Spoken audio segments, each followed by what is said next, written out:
Hoy vamos a hablar específicamente sobre para qué nos sirven las riquezas o cuál es el propósito de recibir las cosas. Eh, um, pero como les dije, vamos a desarmarlo y hoy vamos a empezar de una manera muy superficial porque tiene como sus grados de profundidad, ¿sí? Eh, Vamos a empezar yendo al libro de Génesis, por favor. Génesis 15 en el versículo 13. Génesis 15, versículo 13. Eh, Acá básicamente nos están diciendo, esto es cuando Dios ya le había prometido a Abraham que tendría un hijo eh, con su esposa Sara. Y es, entonces Jehová dijo a Abraham, ten por cierto que tu descendencia morará en tierra ajena y será esclava allí y será oprimida 400 años. Mas también a la nación a la cual servirán juzgaré yo. Después de esto saldrán con gran riqueza. Y tú vendrás a tus padres en paz y serás sepultado en buena vejez. Y en la corta generación volverán acá, porque aún no ha llegado a su colmo la maldad del amorreo hasta aquí. Entonces, hay varias cosas que podemos analizar de este inicial versículo. Y es que Dios ya le había prometido a Abraham que tendría un hijo con su esposa Sara, que este sería el hijo del que él sacaría pues toda esta descendencia, todo el pueblo que él tenía como propósito. Le está profetizando qué es lo que va a ocurrir. 400 años ese pueblo será esclavo, después Dios intervendría, lo sacaría de allá y saldrían con gran riqueza. Alguna vez ya tocamos que todo lo que hizo Abraham iba a ser lo que después harían sus hijos y el pueblo de Israel. ¿Sí? Vimos que donde él hizo sacrificios, donde levantó altar, eran sitios que después serían muy importantes. Por ejemplo, el Monte Moriah, donde iban a sacrificar a Isaac. Ahí se construiría el templo, por ejemplo. Y también levantó altar en el Monte Sinaí, que es donde Israel recibió la ley. Entonces, él va construyendo altares y donde los va construyendo son sitios especiales, ¿sí?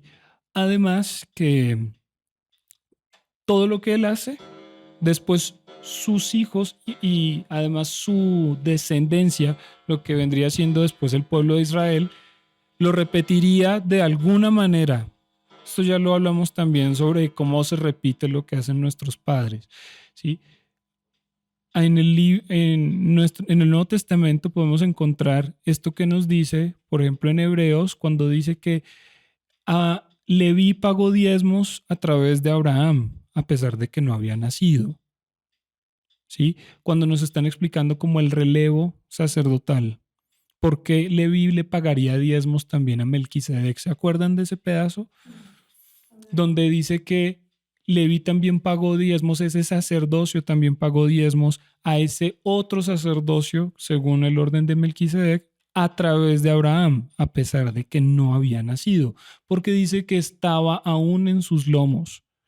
Es decir, la descendencia de Abraham ya había pagado diezmos a ese sacerdocio antes de que naciera porque Abraham lo hizo. ¿Sí? Entonces, no solamente las cosas malas que hacen nuestros padres también vienen a sus generaciones, sino también las buenas, ¿sí? Como esto. Entonces, todo lo que hizo Abraham lo tenía que vivir de esa manera porque esa sería la forma en la que Israel iba a proceder y los sitios donde se iba a encontrar con Dios. Entonces, vamos a recordar, por ejemplo, el episodio con Faraón, donde es retenida la esposa de Abraham. ¿De qué manera fue Israel? Vamos a tener a Israel como la esposa de Dios y a Dios interviniendo contra Faraón para liberar a su esposa. En este caso, Abraham está ahí y su esposa es retenida por Faraón y Dios envía un castigo sobre Egipto para que sea liberada y él se pueda ir. Es la escena similar. Lo mismo con Abimelech. Todas estas situaciones pasarían idéntico. Pero entonces esto significa que también esas riquezas también iban a ser entregadas de esa misma manera. ¿Cuándo fue que empezó a prosperar Abraham en la tierra de Egipto y sobre todo pues en Canaán en general? Cuando entra a Egipto, su esposa es retenida, luego es liberada y por de alguna manera enmendar el daño involuntario o voluntario que tenía Faraón, eh, le entrega un montón de cosas, le da un montón de regalos y se hace rico Abraham en Canaán. Es exactamente lo que pasó con el pueblo de Israel en Egipto. Dios interviene, ellos son liberados y salen con gran riqueza despojando a los egipcios por de alguna manera el daño que se había causado.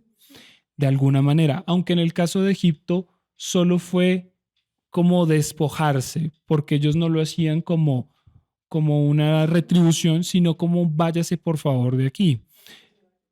Pero había un precedente de lo que había hecho Abraham y lo que había sucedido con su esposa Sara, que por consecuencia de que el faraón tomó a esta mujer, que además pues no la tomó, digámoslo físicamente no, eh, pero por este daño que se causa, él de alguna manera le dice, váyase y quedemos en paz y le da un montón de regalos y empieza Abraham a prosperar en Canaán. Eso se iba a ver reflejado también en la situación de Israel.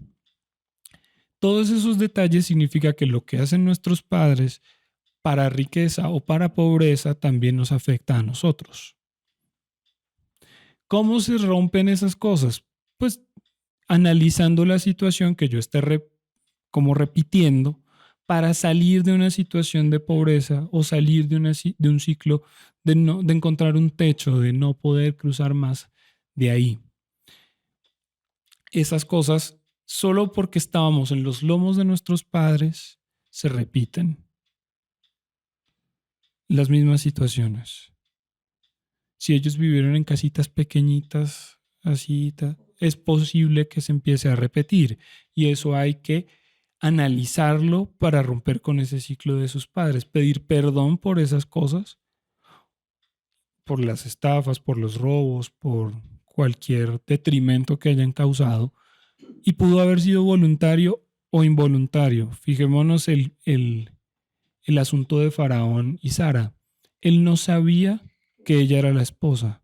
Él asumía que era la hermana porque eso fue lo que dijo Abraham, aunque no estaba mintiendo, era medio hermana. Pero de alguna manera causa un daño sin saberlo, pero cuando lo sabe, lo repara. ¿Se acuerdan del Levítico, lo que leíamos en Levítico 5? Que cuando alguien, bueno, Levítico 4, que cuando alguien se dé cuenta de su pecado, llevaría el sacrificio y pediría perdón. En este caso, Faraón no lo sabía, pero se entera de que no es la hermana, sabe cuál es el daño que causó y lo va a remediar para que esa situación acabe ahí. Lo mismo sucede con lo de nuestros padres. Si sabemos, nos enteramos de un daño que ellos causaron, debemos analizar cómo podemos restaurar, si es posible, a las personas o a las familias de las que pues sufrieron ese detrimento, esa estafa, ese robo, ese daño, sea cual sea, para que nosotros salgamos de esa situación. Si no es el caso, si no se puede reparar, si no se puede cambiar esa situación, acuérdense que hay una cosa que dice en Proverbios 16:6. Proverbios 16:6 nos da una clave para resolver esas cosas que ya no se pueden resolver. Y dice, con misericordia y verdad se corrige el pecado.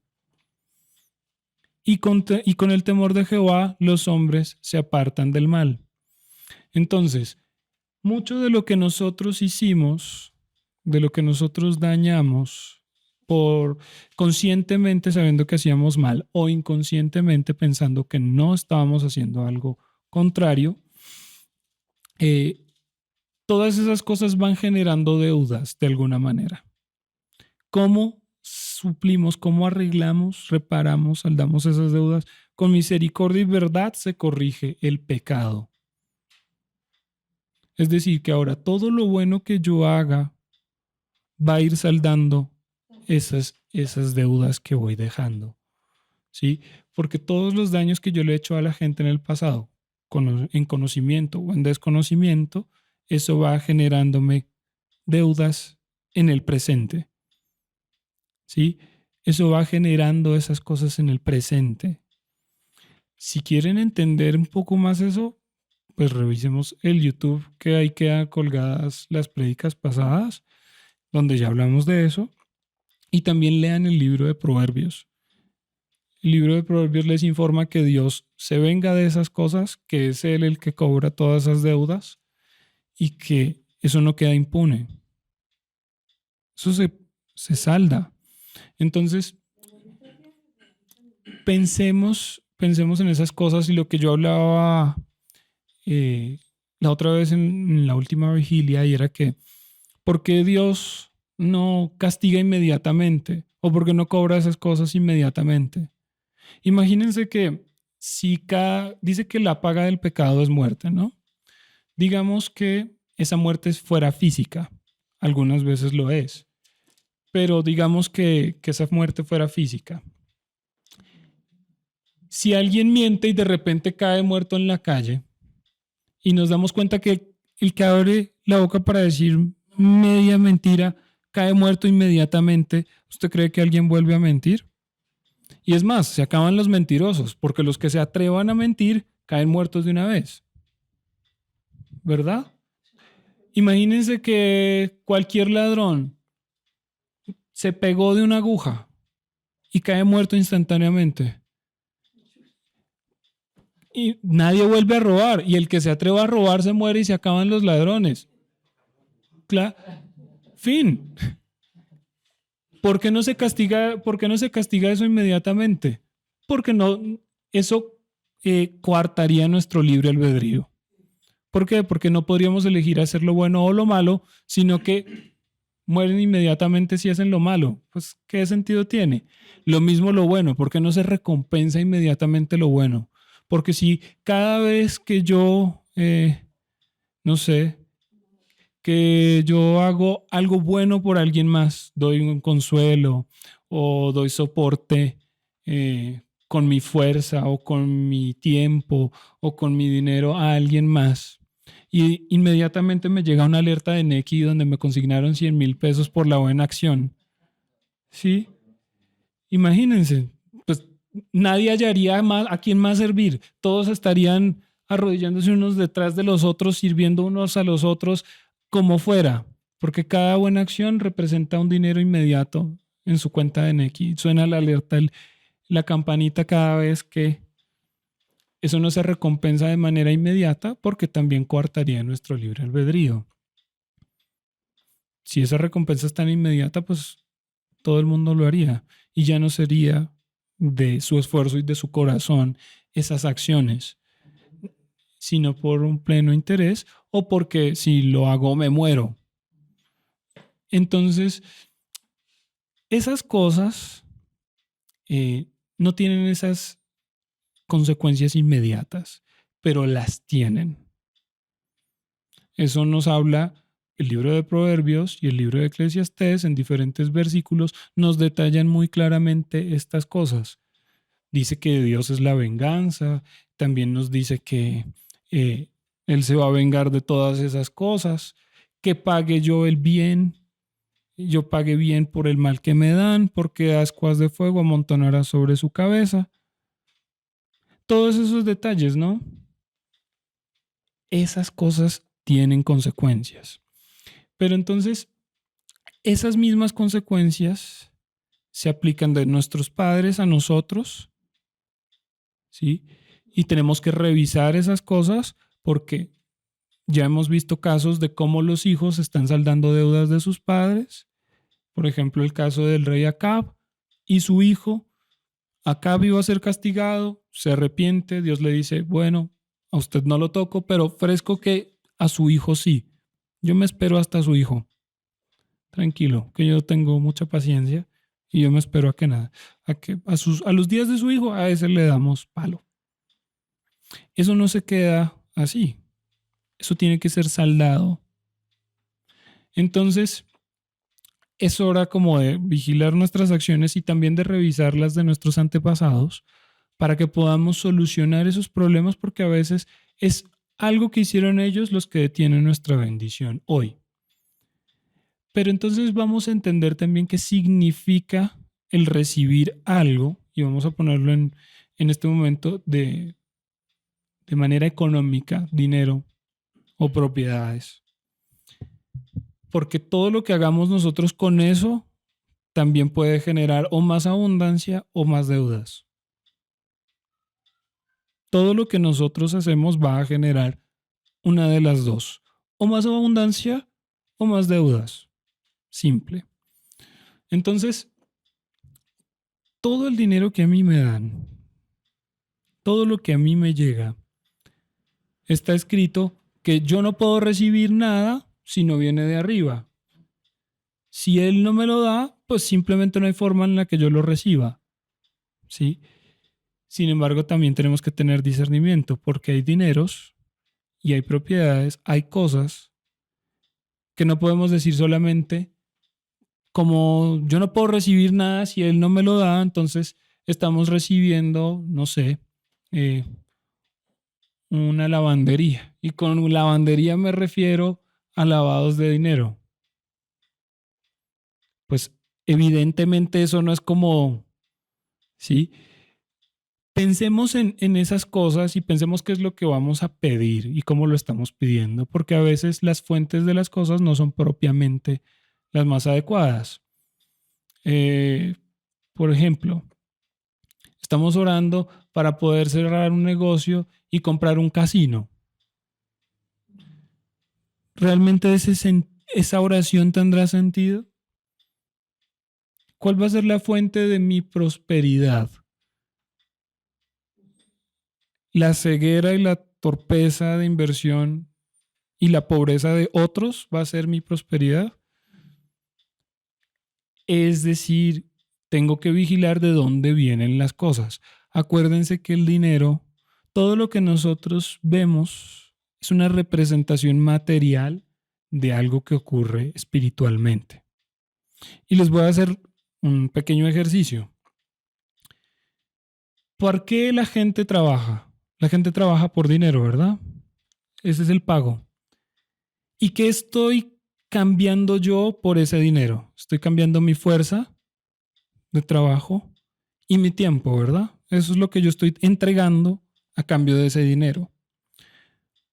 Cuando yo hago ese cambio, ese dinero se está convirtiendo en la representación de mi fuerza y de mi tiempo. Ese papel, esos números en su cuenta, son su fuerza y su tiempo. Acabamos de hacer esa transformación. Acabamos de transducir un elemento a otro. Transformamos una cosa en otra. Estamos transformando algo intangible, que es el tiempo que yo puedo estar laborando, y mi fuerza de trabajo, mi concentración o mi fuerza física para cargar, mover cosas, lo que sea, mis habilidades, por dinero. Por lo tanto, ese dinero ahora es la representación de mi tiempo y la representación de mi fuerza. Cuando usted invierte mal su tiempo y su fuerza y las pierde, también se va a ver reflejado en usted. Y no solamente se va a hacer más pobre, sino más débil y con menos tiempo en consecuencia. Porque usted está cambiando otra vez ese papel que representa tiempo y fuerza por algo que es indebido. Y usted está pactando su vida en esas cosas cuando cambia ese tiempo y su fuerza y sus recursos por algo indebido. ¿Sí? ¿Qué es lo indebido? Por ejemplo, yo sé que algo en especial me hace daño. Vamos a suponer que esto que me hace daño es, no sé, vamos a alguna adicción a las drogas, por ejemplo. Entonces, Yo tengo este dinero que representa mi tiempo, mi fuerza y lo cambio por esas drogas.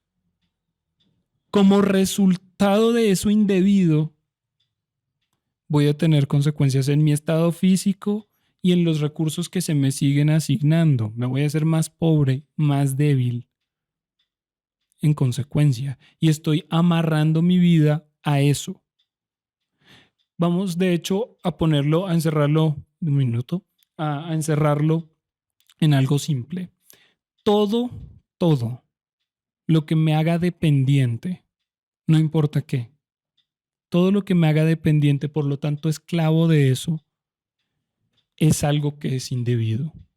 Si yo no tengo control sobre eso, sea lo que sea, físico, emocional, no importa, si yo no tengo control sobre eso, soy esclavo de eso.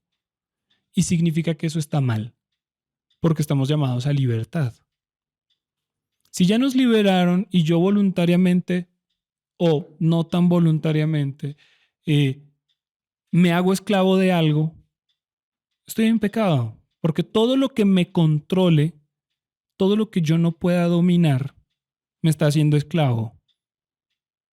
Y yo ya tengo un Señor y yo no puedo servir a dos. Está escrito así, ¿verdad? Que yo no puedo servir a dos señores.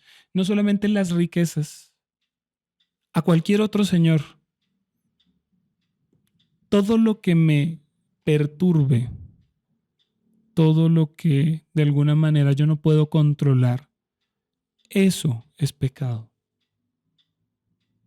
Porque usted se está haciendo dependiente cuando ya es libre. Y eso es un proceso, esto es un ejercicio. Pero entonces hoy estamos rascando la superficie sobre qué significan las riquezas para que sepamos en qué estamos invirtiendo, porque ese papelito, esos números en la cuerda, están representando mi tiempo, mi fuerza, mis recursos. Si yo los invierto mal, por consecuencia se me asigna menos. Porque el que está escrito que dice que al que poco tiene, aún lo que tiene, se le quitará. Hay una frase que entre inversores dicen a veces, y es que la riqueza atrae más riqueza. Los ricos solo se hacen más ricos y la pobreza solo los hace más pobres. Entonces, pensémoslo así. Si yo empiezo a invertir mal, si yo empiezo a poner mal mi tiempo y mi fuerza y me estoy atando a cosas que me controlen, aún lo poco que yo tenga se me va a quitar. Pero si yo he de invertirlo bien, he de poner ese dinero en buena tierra, eso va a dar frutos y yo solamente voy a traer más riqueza a esa riqueza. Es tan simple como esos dos aspectos. Entonces, hay que pensar que lo que usted está poniendo en ese papel, lo que usted entrega en la tienda, es su tiempo y su fuerza. ¿Realmente lo que voy a comprar es beneficioso? ¿De dónde viene ¿De dónde viene el querer comprar eso? ¿Es porque soy dependiente de eso? O sea, si yo no lo compro, ¿me voy a desesperar? ¿De dónde viene eso? ¿De algún deseo egoísta? ¿Donde esto es solo para mí? ¿Donde lo hago únicamente por mí? Y ya vamos a entrar un poquito en el tema de... Sí, porque no es como comprar ropa y pues no es como comprar ropa para mí y para las otras 5 personas que viven en mi casa. O sea, no es que me voy a comprar esta chaqueta porque la vamos a usar 5. Ya vamos a entrar en eso, pero esto lo estoy haciendo de una manera egoísta, de una manera idólatra, tal vez solo es por mi propia causa, por mi propio enaltecimiento, entre comillas. Pensemos cuál es el origen de la transacción que vamos a hacer. Estoy cambiando otra vez mi fuerza, mi tiempo, mis habilidades por algo. ¿Por qué lo estoy cambiando? Analicemos eso, porque en eso se va a transformar luego nuestra situación. Y otra vez vuelvo a citar, porque Al que poco tiene, aún lo poco que tiene se le va a quitar. Detallemos dónde estamos poniendo el dinero. Y también miremos de dónde viene el dinero que recibimos. ¿Sí? Porque si mi dinero es dinero de robos, por consecuencia, yo puedo seguir siendo robado porque ese dinero no me pertenece. Por lo tanto, me lo van a quitar. O simplemente voy a ser cada vez más pobre. Hay un dicho popular, ¿sí? Que esos dineros de robos y esos se van como el agua. Eso no dura, esas riquezas solo se diluyen. No estoy diciendo que el cambiar mi tiempo y mi fuerza por el dinero sea malo. Estoy diciendo que eso representa eso y que lo que yo haga después con eso es lo que puede resultar en algo bueno o en algo malo. Las cosas que hacemos, de alguna manera lo que hacemos, como tal en el caso, el dinero no es objeto de maldición, ¿sí? ¿Por qué? Porque como es algo que no pertenece a nadie, sino que solo se transfiere, solo circula, pues no tiene una energía propia, no tiene una intención propia de alguien en particular, sino que es un objeto común, solo que va cambiando de manos, ¿sí? Porque nadie es como dueño del dinero, ¿sí? Solo va cambiando de manos de acuerdo a la transacción. Pero lo que sí trae el dinero es lo que de donde venía, de la transacción previa. Si ese dinero es de robos, no es el papel como tal maldito, no es los números en la cuenta malditos, sino el haber recibido eso desde un robo. Porque tenemos el conocimiento de que vino de un robo. ¿Sí? Lo mismo con cualquier otra manera, pero sí hay objetos que pueden cargar cosas. ¿Sí? Eh, Voy a tocar el tema muy rápido. Solo eh, cuando hacemos algo manual, por ejemplo, no sé, hicimos una taza de barro. Depende de mi estado, mi intención y mi pensamiento al hacer esa taza de barro, esa taza de barro va a quedar cargada con eso. Las cosas que habitan en una casa, generalmente sus dueños van a cargar esas cosas con las vivencias y las emociones que tienen esas personas la mayor parte del tiempo. Pensémoslo así, si la Biblia nos dice que tal es su pensamiento, tal es el hombre, o sea, que mis pensamientos van a transformarme, me van a convertir en lo que estoy pensando, pues también lo que yo estoy pensando al hacer cosas con las manos, estoy transfiriendo eso ahí. Al igual que la intención o las cosas que yo hago con los objetos que hay en mi casa. Eso va a quedar cargado. Si uno compra antigüedades, esas antigüedades vienen cargadas de las vivencias y las experiencias de las personas que las tenían. Así que no es nada buena idea comprar antigüedades. Y si me lo permiten, tampoco es buena idea, en mi parecer, comprar ropas de segunda mano, porque la ropa nos representa a nosotros de alguna manera, ¿sí? Es lo que vestimos y lo que vestimos es la exteriorización de cómo nos sentimos. Entonces, de alguna manera tiene una carga espiritual muy importante.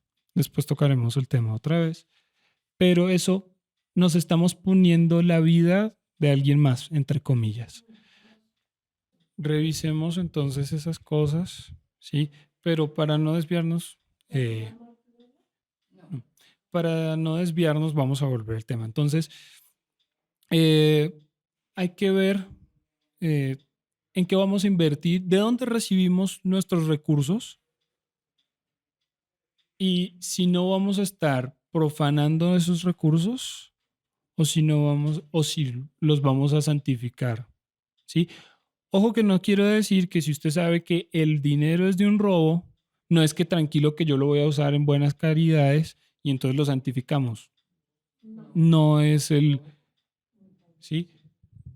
De hecho, simplemente usted va a poner eh, su propia, sus propios recursos para que sean disminuidos. Así de simple. Mirar de dónde vienen para después saber qué hacer con ellos. Si yo aún los voy a santificar más, es decir, si aún voy a convertir estos dineros en un objeto de bendición para mí y otras personas, o si esto va a estar orientado a algo que va a hacer daño a alguien. Y en ese momento ya estoy perdiendo, va a ser quitada mi fuerza y mi energía. Vuelvo y digo, lean con mucho detalle los proverbios porque ellos dicen exactamente estas cosas que estamos hablando hoy. Entonces, pensando en lo que nosotros transformamos, es decir, mi tiempo, mi energía, mi esfuerzo, mis habilidades, las transformo en un papel que después cambia de manos, estoy transfiriendo esas cosas a esa persona. Así que pensemos bien también cuando le damos dinero a otra persona. ¿Sí? Está bien dar lo que llamaríamos limosnas o esos dineros que uno da. Eso está bien. Igual no siempre vamos a conocer el corazón de la persona. Entonces uno dice, no les doy porque se lo gastan en drogas. Y la verdad no lo sabemos con precisión. No lo sabemos. Ahí entraría el dicho de caras vemos, corazones no sabemos. La verdad solamente Dios lo juzgará. Pero inclusive está escrito eh, para, para este señor, un romano, que lo vemos en el libro de Hechos, que dice, fueron tenidas en cuenta todas tus limosnas. Eso es muy importante. De hecho, vemos en Salmos que muchas veces están diciendo, acuérdate de mis sacrificios o acuérdate de mis dádivas, de mis limosnas, porque eso tiene mucha importancia. El libro de Proverbios, lean el libro de Proverbios con mucho detalle. El libro de Proverbios dice que el que presta al pobre es como si le prestara a Dios y Dios pagará. Entonces, detengámonos en esos detalles porque la administración de nuestro dinero es muy importante. Cuando usamos bien el dinero, simplemente van a decir, pues necesitamos a alguien en la tierra que sí sepa usar el dinero. Ese sí sabe. Démosle otro poquito. Como la parábola de los talentos. ¿Sí? Entonces, analicemos, vuelvo a pedirlo con mucha, con mucha insistencia. ¿De dónde viene el dinero?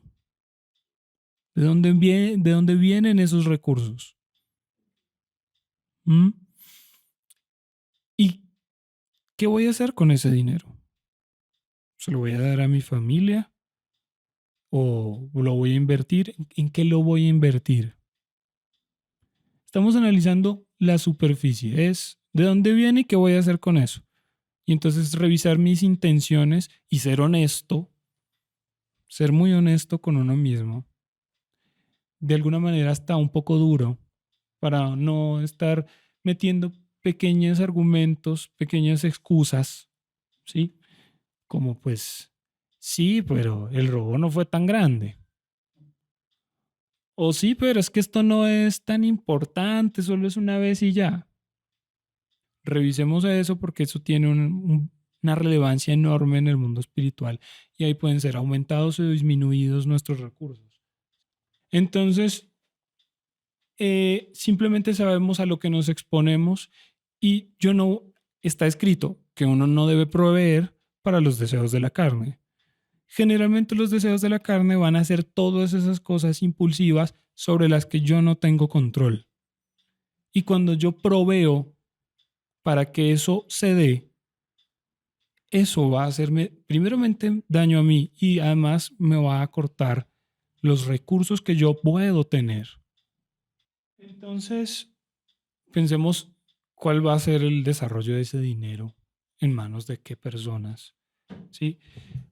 Para que sepamos que no estamos contribuyendo a la destrucción de alguien más, sino que esto le va a dar soporte, le va a dar alivio o le va a dar una ayuda que necesite. Es una cosa muy distinta. Entonces, vamos a empezar como a rascar esta superficie de las riquezas, ¿sí? Para empezar a desarrollar el tema de qué hago con lo que recibo.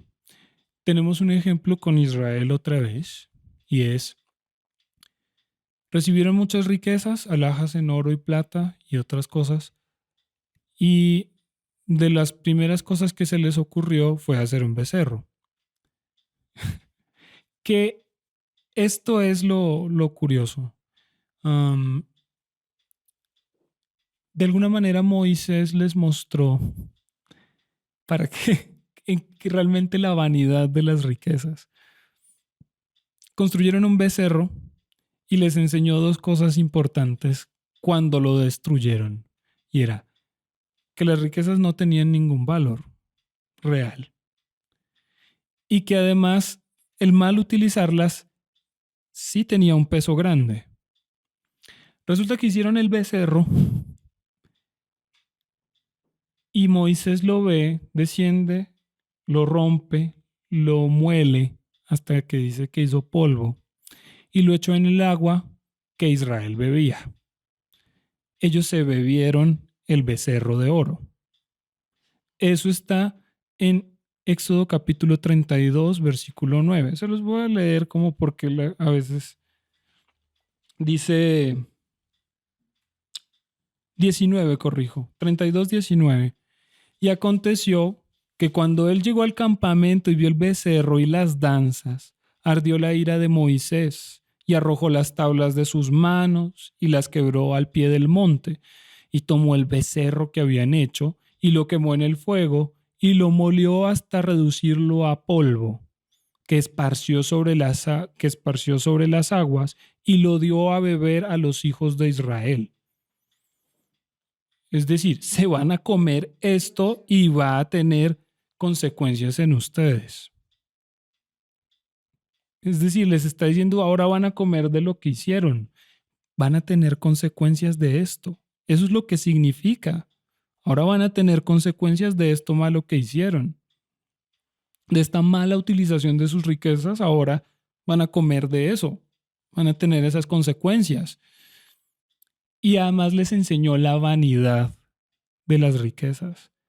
Porque es curioso, pero sin quererlo, nosotros, sin notarlo, comemos pequeñas partículas de oro que hay en las comidas, en las cosas. ¿Cómo así hay oro en mi comida? Sí, muy poca cantidad. Así como hay hierro, hay calcio, fósforo, potasio y otras cosas, las plantas absorben minerales de las tierras donde se encuentran. Por ejemplo, las nueces del Brasil absorbe uranio y otras cosas que hay en el suelo. De alguna manera son casi radiactivas y se puede medir, pero en muy pequeñas cantidades, ¿sí? Así con todas las cosas. Y hay plantas que absorben pequeñas partículas de oro que se encuentran en el suelo. Entonces comemos oro, sí, sin que lo noten. Ah, entonces soy rico. Pues si quieres culcar entre lo que usted va a hacer al baño, pues también. Pero no va a recoger lo suficiente nunca. Pero en grandes cantidades, al menos visibles para el ojo humano, se puede comer el oro y el cuerpo no va a tener ninguna consecuencia directa, inmediata, solo va a pasar derecho. Literalmente les dice que sus riquezas básicamente luego las van a ir a echar otra vez a la tierra, que no sirven de nada, no las van a conservar. Les enseñó dos cosas muy importantes. Sus riquezas mal usadas van a tener consecuencias, pero además no les va a durar nada. Las riquezas no tienen valor. Lo que tiene valor es lo que yo hago con ellas. No tiene valor la cantidad de lo que tengo, sino de lo que hago con lo que tengo. Entonces revisemos de dónde vamos a pasar, de qué mano a qué mano va a pasar este dinero, para que sepamos usarlo y nuestra fuerza, nuestro vigor, nuestro tiempo, nuestros recursos no sean cortados. ¿Sí? Pensémoslo de esas maneras. Pensemos bien y no veamos solo el papel, sino que cuando yo esté poniendo este papel en otro lado, sea muy consciente de lo que estoy entregando aquí, es la representa una parte de mí. Y es así, se los estoy poniendo de por qué es un pedazo de nosotros. ¿Por qué tiene tanta importancia ese dinero? Empecemos a evaluar todas esas situaciones en nosotros primeramente y en lo que ocurrió con nuestros padres para saber si nosotros tenemos que corregir algo que ellos estaban haciendo mal. Y entonces nosotros podamos sí ver la prosperidad en nuestras manos. También eduquémonos financieramente, eduquémonos para saber qué hacer con el dinero, eduquémonos y también eduquémonos a nosotros mismos en no solamente qué hago con la plata, sino en evitar que nuestros impulsos, nuestras dependencias, las cosas que todavía tenemos que trabajar, no nos hagan tomar malas decisiones con el dinero que recibamos. Porque una de las cosas más peligrosas que hay no es la pobreza, es la riqueza. Dios no les dice tanto, bueno, mientras estén pobres no se vayan a olvidar de mí. En ningún momento, o ahora mismo, no recuerdo que esté escrito en alguna parte. Nunca les dice, claro, ahora que están pasándola mal, no se les olvide que yo estoy aquí. De hecho, les dice, vengan que yo los ayudo. No es como si la gente se le olvidara cuando conoce a Dios que hay un Dios que lo puede ayudar. Por el contrario, es lo primero que hacen.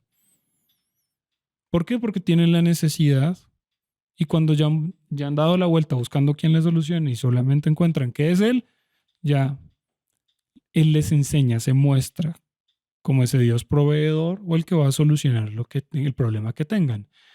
Pero sí es curioso que sí les hace la advertencia. Cuando entran a la tierra, Deuteronomio 7, 8, 9, 10, 22, cuando entren a la tierra, no se les olvide que yo existo, no se les olvide con quién están tratando. Cuando lleguen a la tierra y entren en casas que ustedes no construyeron, en pozos de agua que ustedes no cavaron, en viñas que ustedes no sembraron, coman y beban y se sacien, no se les olvide quién se los dio. Deuteronomio 7, 8, 9, 10, 22, 28. Básicamente les dice, vea, porque yo sé que cuando ustedes sean prósperos, se les olvida que es que yo soy que se los di y que como yo doy también quito. Lo primero que va a pasar que usted se olvide de Dios cuando esté en prosperidad es que la pierde, casi tan rápido como la pudo haber ganado. Entonces, es aún más peligrosa la riqueza que la pobreza. Eso es una observación importante. Lean Deuteronomio 7, 8, 9, 10, que les está informando. Cuando entren a la tierra y reciban todo lo por lo que ustedes no han trabajado y se sacien, no se les olvide darme gracias, no se les olvide continuar con todo lo que les enseñé, no dejen mi ley aparte. Les está diciendo eso todo el tiempo. Hay que evaluar esos detalles para que no perdamos los recursos. Esto es solo la superficie. Después vamos a tratar de educarnos un poquito en cuanto a cómo vamos a invertir. ¿Qué hacer con el dinero?